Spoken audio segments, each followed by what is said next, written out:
ba talaga? Palakpakan natin si Jessa! Thank you! Asan yung kasama mo? Picture tayo sa kanya. Ang ligalig na ito. Oo. 1, 2. One more. 1, 2.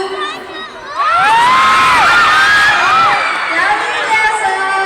Thank you! Iakatid na kita. Oo, baka sumama ka na sa akin pa Manila. Palakpakan ulit natin si Jessa!